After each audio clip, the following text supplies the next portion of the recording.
うん、ご自身のリズムにものすごく素直に生きてる方だっていうメッセージが一番伝わるかな。だから反省もしないんだろうね本質的には。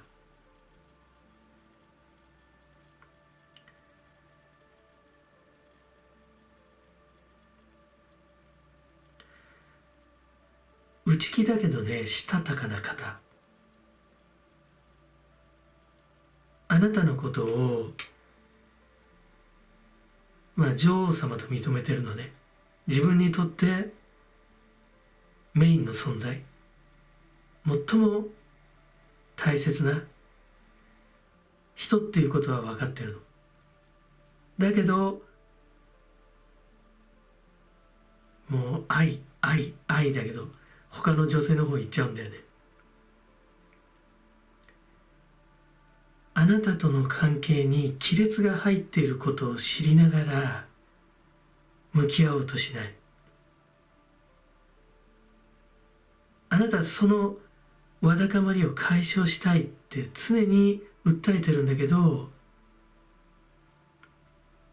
そのわだかまりはそのままに外に別の恋人を作る人。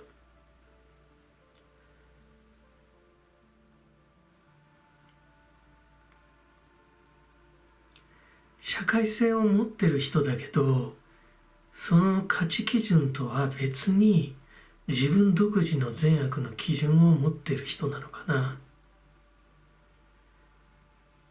だから悪気があんまりないんだよね。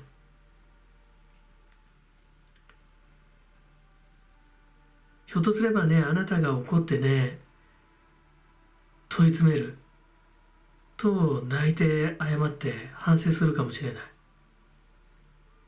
だけれどもしばらくするとね、また同じことを繰り返すの。本当にね、忘れっぽい猫のように。だからあなたも分かんなくなっちゃうんだよね。本当にこの方って私のことを愛してんのかなって。だけど愛してんだよね。本当に愛してるから分かんなくなる。この方の真意がね。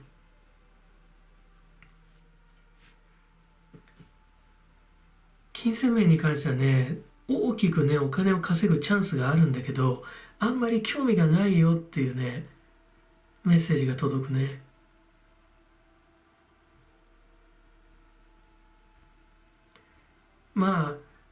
お金もひょっとすれば物質的な愛もね、いわゆるその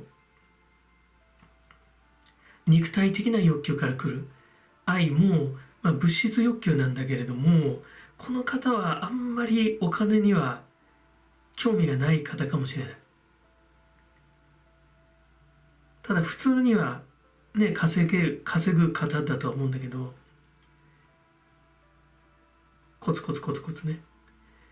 だけどね、あんまり大きく稼ぐ方ではないんじゃないかな。だからある意味本当にピュアな方かもしれないよ。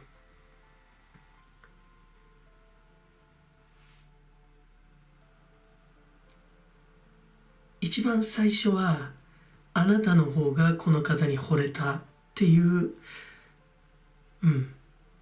メッセージが来ますね。あなたが頑張ってこの方を振り向かせたよって。一時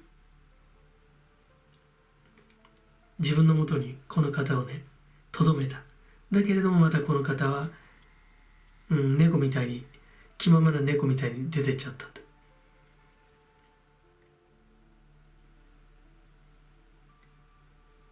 この方なりに努力をしたっていう、この方の言葉が聞こえる。自分は自分なりに努力したんだよって。で、あなたとの幸せもしっかり築いている。自分なりにはキープしてるんだと。だけどまだあなたに責められるんだ。なんでだって。あなたを表すカードはね、とても強いんだよね。強い力を持ってるけど、この業の山に入ってるんだよね。彼にとってのカルマを牛耳っている。だから過去世での接点を持っている可能性はあるよね。今世でやっぱり前生から引っ張ってきてる縁があって出会ってると。本当はこの方にとってあなたはとても重要なポジションにいるんだけれども、この方も分かっているんだけれども、ひょっとすればだからこそ甘えてしまってるかもしれない。あなたもひょっとしたら甘やかしたかもしれない。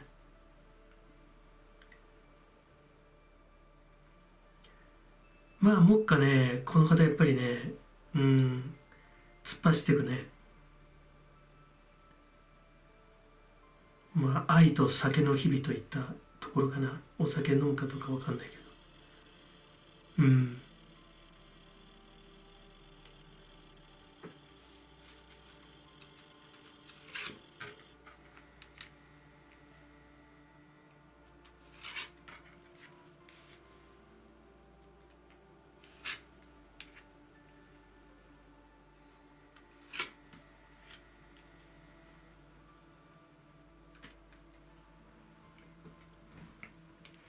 このカットタイズだけれども、縁切りっていう意味だね。縁を切る。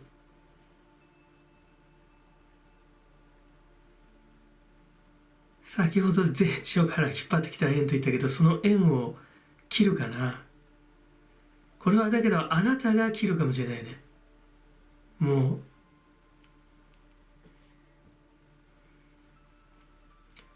多分相当こじれたかもしれないし、心残りかもしれないけど、あなたが縁を切るのかな。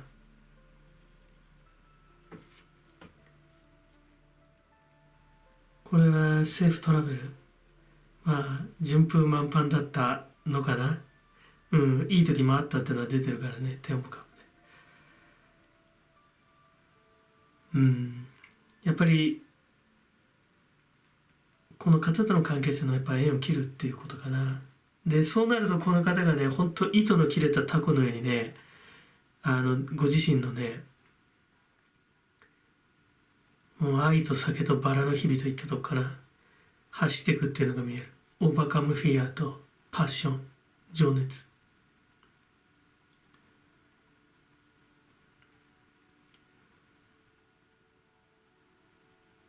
だから不埒な方に流れてっちゃうんだろうね。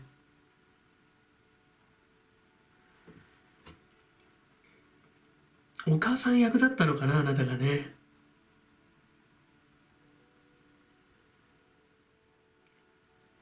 見かねでさ、この方をさ、あなたがこの方がその悪い方向へ行くのを止めてたんじゃないかな。だけどいよいよあなたが愛想つかすと、この方が自分の不埒道に走っていくっていうのが見えるね。ただとてもね、純粋さは感じる。ダメな道なのかもしれないけど、なんかピュアな気持ちでぶつかっていくのかな。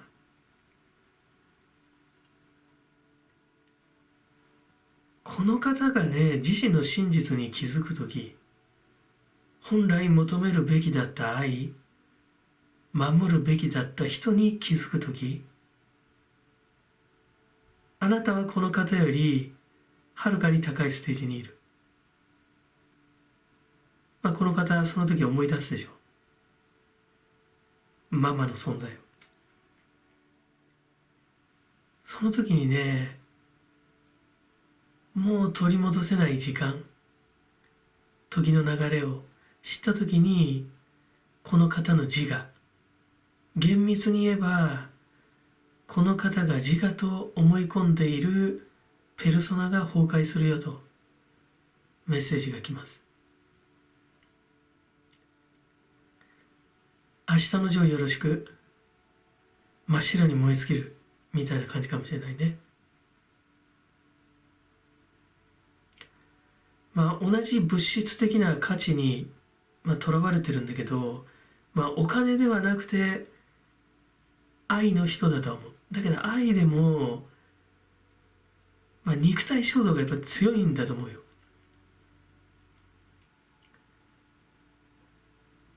だからいくらパッション、情熱で人とはちょっと違う道を歩む方でしょう。だからやっぱり不安もあると思うんだよね。不安もあるけど、多分たった一回こっきりの霊的世界を信じてない方かもしれないからね。もう一回こっきりの人生楽しんだ方がマシだみたいな風に考えてるかもしれない。だからピュアな気持ちでね、こうオーバーカムフィアで自分の中の怖さ、人と違う道を走ることの怖さなんかも跳ねのけて走っていくとは言ってもね、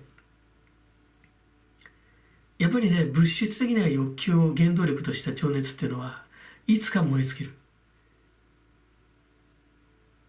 この根性の地でね。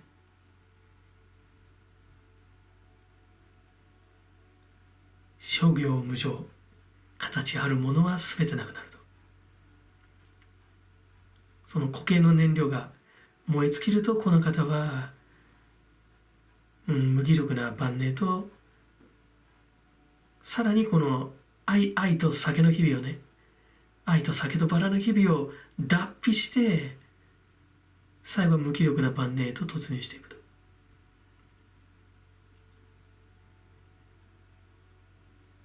あなた的にとても面白くないかもしれないけど、だからこの方をレスキューするタイミングっていうのは、ひょっとしたらその時かもしれないね。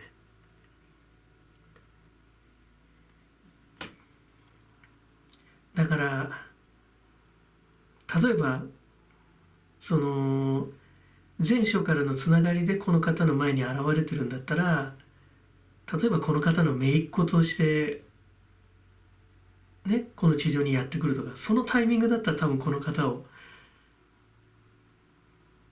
解放することできたんじゃないかな。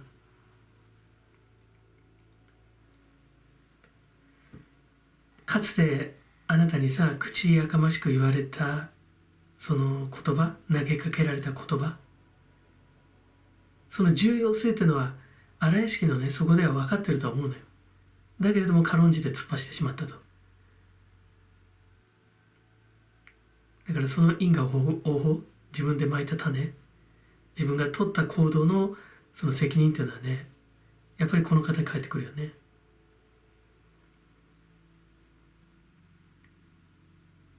この方を走らせた原動力っていうのは跡形もなくなくなってしまう。この方の肉体もやがて土へと帰る。鉱物の世界へと向かっていくと。で、本来魂はね、霊的世界に登っていかなきゃいけないんだけど、この方の魂はこの根性の地にね、足止めを食っちゃうのかな。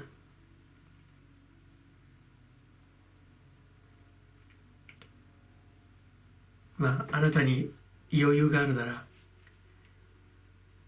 もし先に霊的世界にね向かっているんだったらね、ちょっとなんかサイン送ってあげてもいいかもしれないね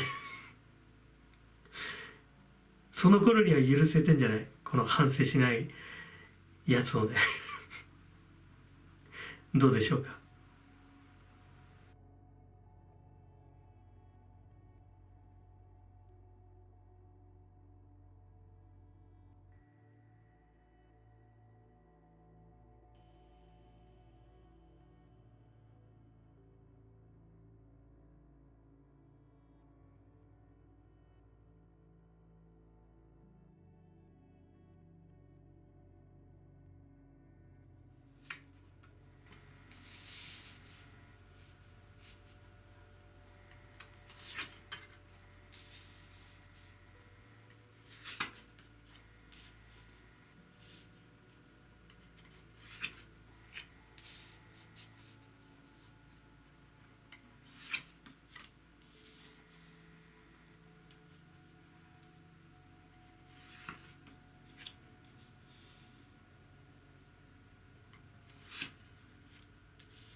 意外に楽しめない方かな。まあすごいよ。だけど真ん中にザ・ワールド来てる。完璧主義でしょ。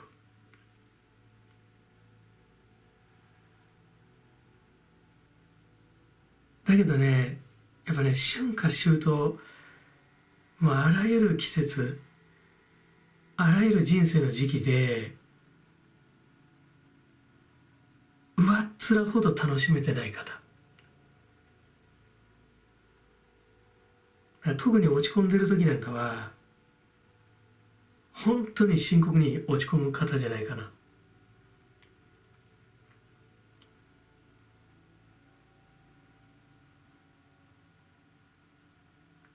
このページのローツ、まあワンドだね、ローツ、とこのマジシャンなんかはなんか本当はこの方が持ってる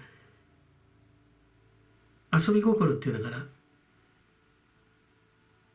無邪気さみたいなものあるんだけど、なんかやっぱ完璧さ求めちゃうんだろうね。ほとんど脅迫的に。で振る舞い自体はソードの力がね結構強く出てるかなっていうのが見える。非抑制型の方かな。良くも悪くも表向きは未来志向。これも表向きは心の深いところではわからないよ。だけど表向きは多責思考で、あなたがこの方に無理に合わせて疲れてしまう。この方は全て自分で決めてしまう。あなたの意見を却下しがちな人、認めてくれることもあるけど、まあ角が立たないようにはするのかなと思うけれども、やっぱ上から目線なんじゃないかな。で、あなた自身もこの方の完璧さに見せられている、見せられていたかもしれないね。もう過去形かもしれない。だから最初のうちはこの方といると自分が高められるという意識があったんじゃないかな。しかしそれが行き過ぎればね、結局あなたの心の奥に自己卑下の種をまいてしまう。この方も意地悪してそうしようとしてるわけじゃないけれども、まあ無意識のうちにそうしてしまうんだろうね。だからある地点からこの方のことが口うるさい、ね、小獣人とか、もしくは先生のように思えてきたんじゃない。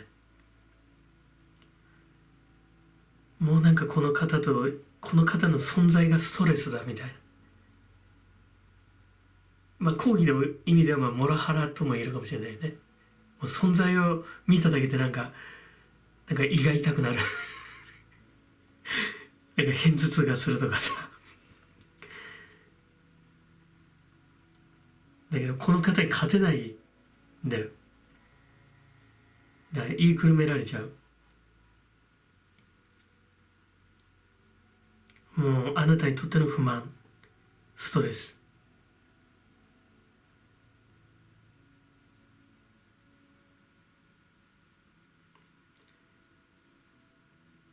でこの方自身もやっぱりそんなあなたとのパワーバランスが確定することによって徐々に自分本位な節操のない立ち回りもされるんじゃないかな。それはこの方が内心に持ってるね無邪気な遊び心が、悪い形で噴出するんじゃない。自分の中に閉じ込めちゃってるから。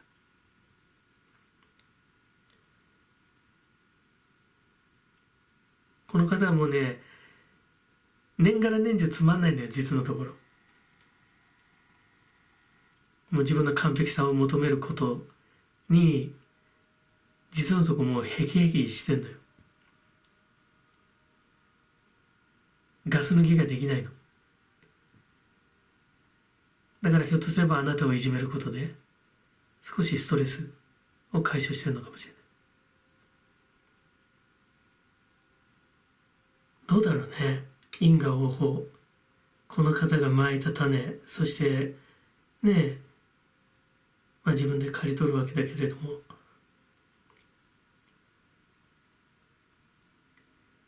最後何もかも捨ててさ、なんかほんとナプサク以降でなんか第三諸国回るようなね、放浪の旅にでも出れればね報われるかもしれないけど、結構深刻な方かもしれないよね。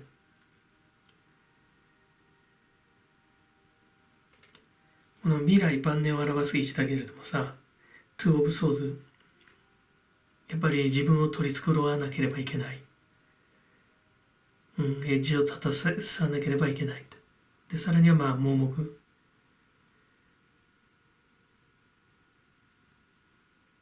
自分が本当に知るべきことに気づけていない、ただここまで完璧主義でやりきれれば本当に立派だと思うんだけど、ただやっぱり無理しちゃってんだろうね。やっぱりね、自分自身がつまんなくなっちゃってる。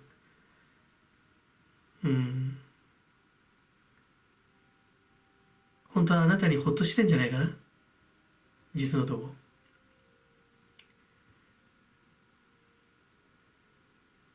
愚痴の一つもね吐きたくなるんでしょ。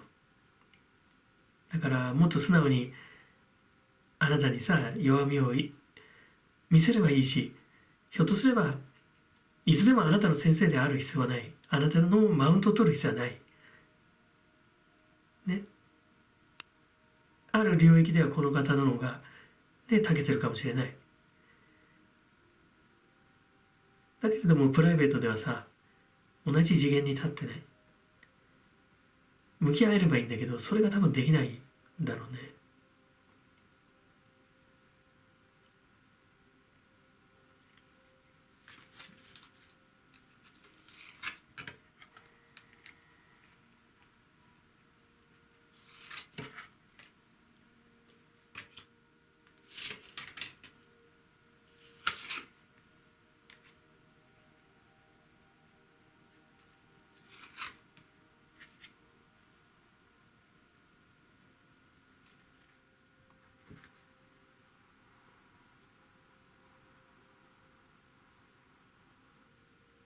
やっぱり心の平穏が欲しいんじゃないかな、欲しがってる気がするんだよな。バランスとエモーションズ、どんどん遠ざかってんじゃないかね、そのバランスから。ここにツーオブソーズがあるけども、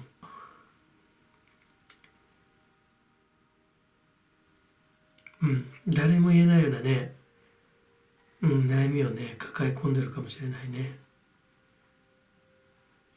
その悪夢に今もうなされてるよって。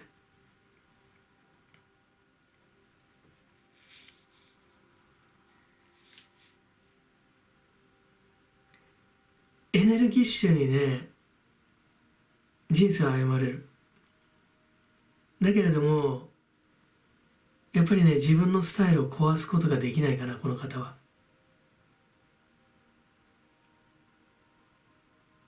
社会の前線を退いてね、その晩年に向かう頃はね一時少しね気持ちが晴れる時間帯があるよとメッセージが降りてきますね。その時にこの人が隠してる本当に自分のやりたいこと、自由に振る舞うような、なんかそういう活動されるかもしれないね。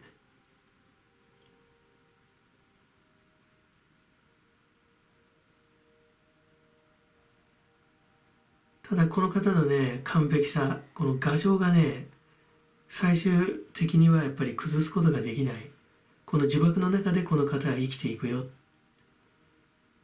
そう降りてきます。だから結局このカルマがねどこに流れていくかっていうと、例えば子供に恵まれないとか、ないし子供がいたとしても愛されないとかね、なぜなら自分の王冠をね、いつまでも自分で被っていたい。自分の子供に渡そうとしない。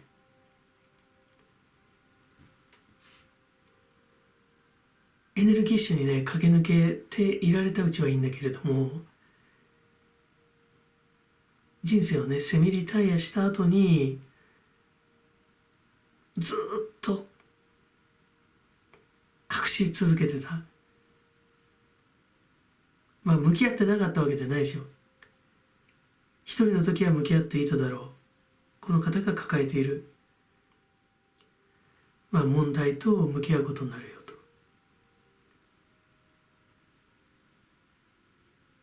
この完璧さというさ、鎧、この方を守ってくれてたアーマーは全部外れてしまってね、もう生身の体で、ね、それを受け止めなきゃいけない。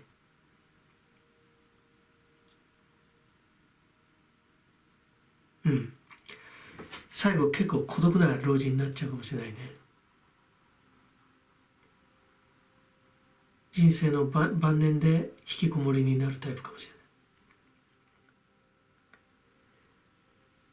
このスプレッドの中にね、あなたの存在を感じるとすればね、このワールドのさ、この永遠の輪の向こうのこの女性、これがあなたに見えるね。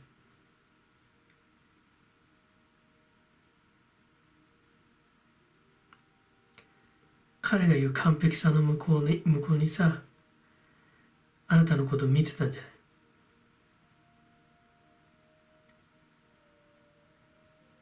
あなたの曖昧さをさ、羨ましがってたのかもしれないよ。本心では。人知れずうつろな眼差しでね、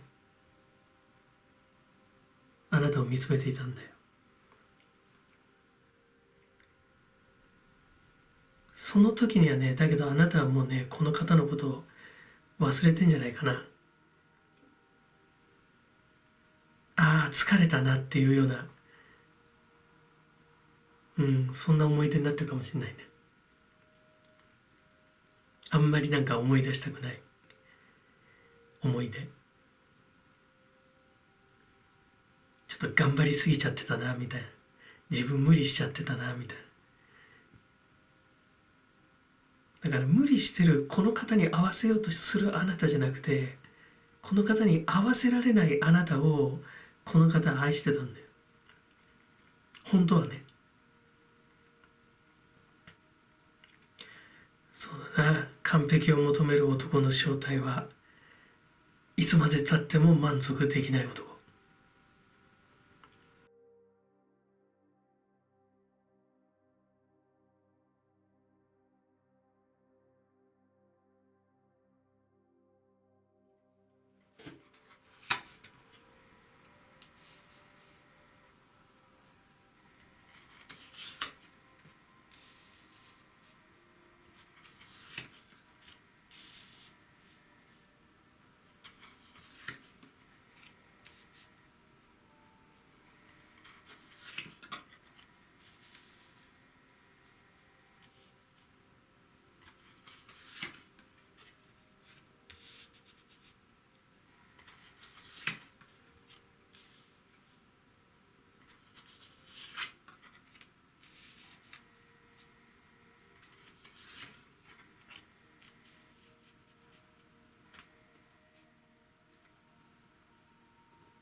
あなたが真ん中にいるね、女帝。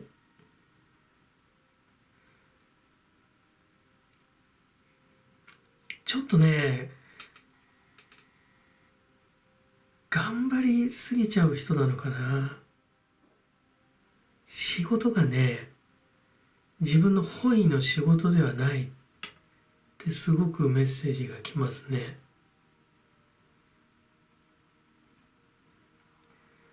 この昇進ハートブレイクのスリーソーズとかさ、テンオブカップも5の位置に来てるんだけれども、とてもね、解雇主義の方だよと。ネクロフィリア、過去対抗的。そんな気分を持った人だけどね、厳しく全身を要求されるようなお仕事、あるいは立場、役職についている方だよって。ただね、本質的に仕事が合ってない。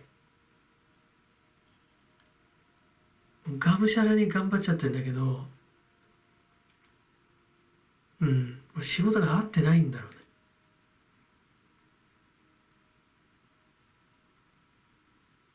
で、この方にやっぱりちょっとメンタルやられちゃって少し休養が必要だと。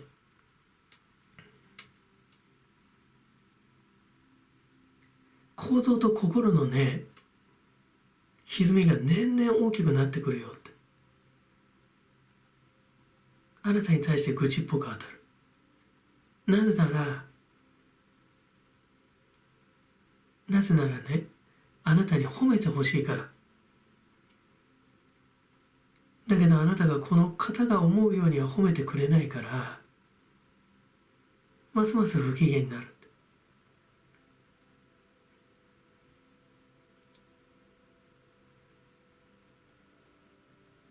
あなたの前でさ、男でいたいのよ。だけどあなたがこの方のね、かゆいところをね、書いてあげないから。かゆいところに手が届かない。返事しかしないから、俺は不機嫌なんだって。こんなに頑張ってんのにって。だけどメンタル病んじゃってね。で、だんだんね、あなたにこうね、ぐちぐち言うようになる。で、最終的にどうなるか。浮気しちゃうよ。ザ・デビル。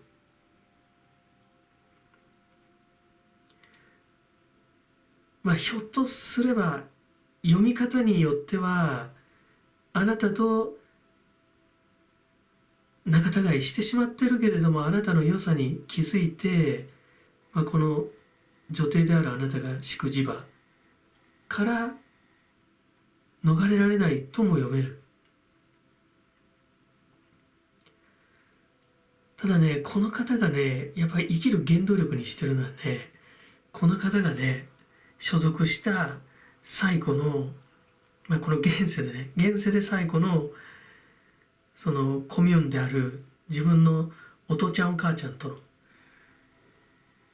の生活、その親元で生きてた時に体験したその家庭にとらわれてるよって、自分の生い立ちだよね。そのバックボーンにとてもとらわれてる方。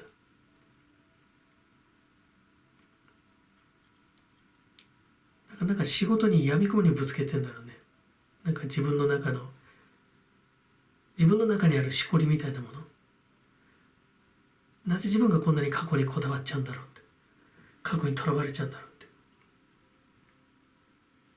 って。腰を据えて向き合うのももちろんなんだけど、向き合っただけで解明できりゃね、安いもんだけど、ね、そんな安上がりにいかないわけで。掘り下げてもね、解明できないかもしれないけど。ただ闇雲に働くことでさ、こう労働力にそのカルマのエネジーをね、変換したところで、どんどん歪みが大きくなってっちゃうんだよね。で、いずれそのガス欠を起こしちゃう。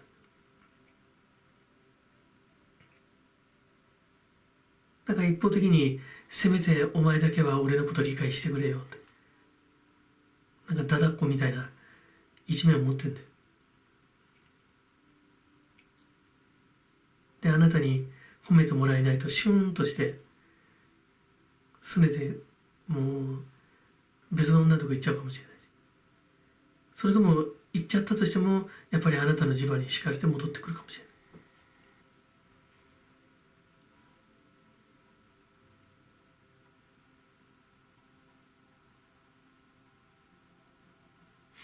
なんていうのかな、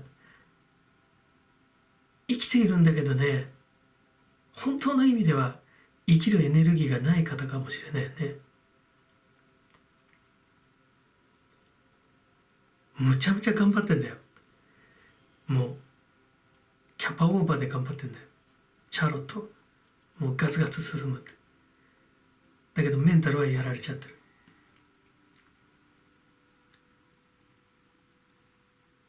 だけどあなたからしたらもう本当にやっぱ困っちゃうよね。やっぱり反省しない人。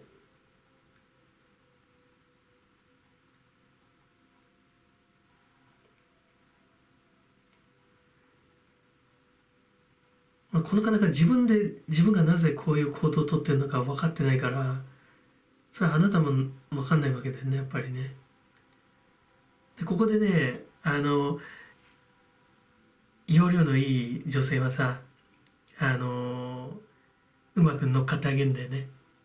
なんかそのかゆいとこに手を届かしてあげるような言葉をね、なんかその自分の伴侶をこうワッショイワッショイしてあげるような、持ち上げてあげるようなね、嘘も方便ってことはないけども、本気の部分、本当の部分半分、そして嘘も方便半分と、ね、それぐらいのノリでこううまく褒めてあげれば、その旦那も張り切って頑張るんだろうけども、一番褒めてほしい人に褒めてもらえなくてダウンしちゃってる。だから反省したくても多分反省の仕方が分かんないんだろうね。自分がどこが悪いのかなって、自分のどこに今不具合があるのか、どのように不具合をきたしているのかが分かんないんだろう。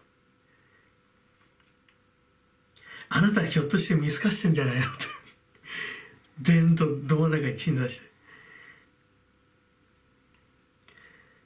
どうでしょう。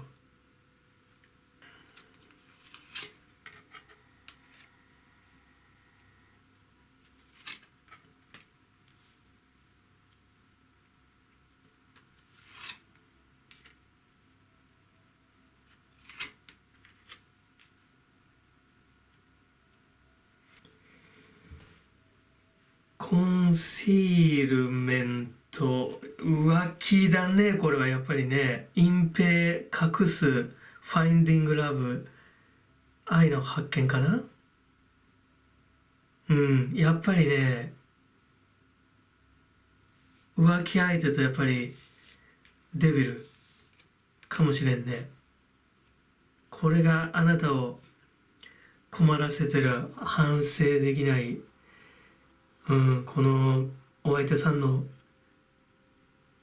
原因かもしれないね。自分がメンタルを病んでいることをいい理由に、ね、ここに走ってるかもしれない。で、あとやっぱりね、ちょっと頑張りすぎだよ、この人。パッションがやっぱり10オブロッズ、このワンドにパッションが来てるでしょ。で、さらにやっぱり自分の過去の思い出に、このディフェンスだよね、これ。守備。やっぱりこう、解雇主義的っていうのかな。やっぱり過去にね、エネルギーの源を求めてる。過ぎ去った過去に。だから今に心がないんだよね。あなたの存在は大きいでしょう。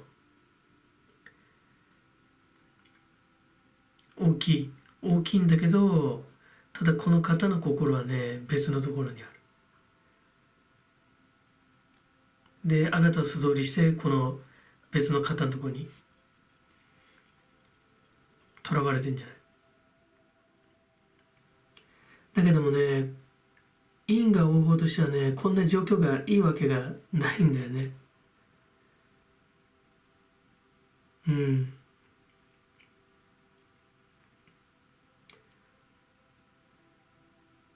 全ては課題としても、どうだろうな、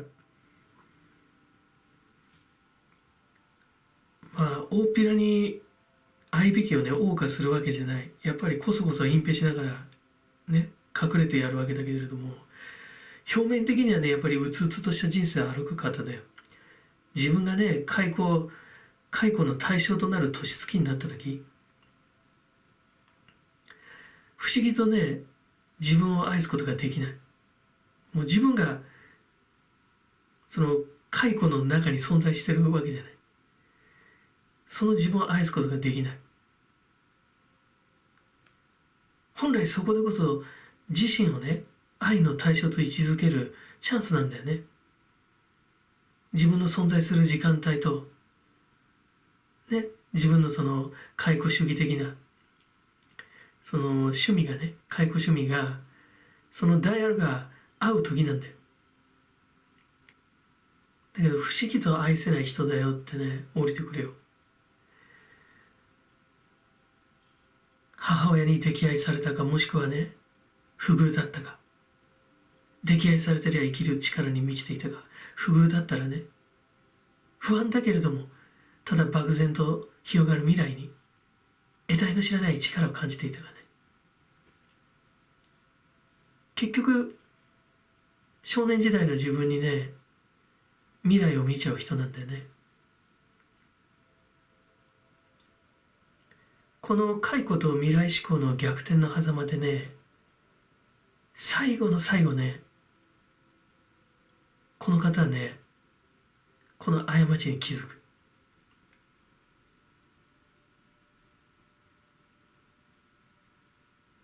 その時この方はね、ご自身の神経症を克服されるでしょう。あなた的にはね、多分、とても強いポジションにいるから、多分どっちでもいけるんじゃないかな。この方と一緒にいても、この方をハンドルをしっかり握って、手綱を握って、この方をね、多分コントロールすることできると思うよ。口うるさく言うと思うよ、ぐちぐちぐちぐち。あなたに、当たったりすると思うけれど、それでもあなたが多分、主役としていられるんじゃないかな。この方の愛の謀反をね、黙殺することもできるんじゃない、気持ち的には。だけど嫌なら嫌で別に、この方から去ってもあまり問題はないんじゃないかな、あなたの人生に。それぐらい強く感じるよ。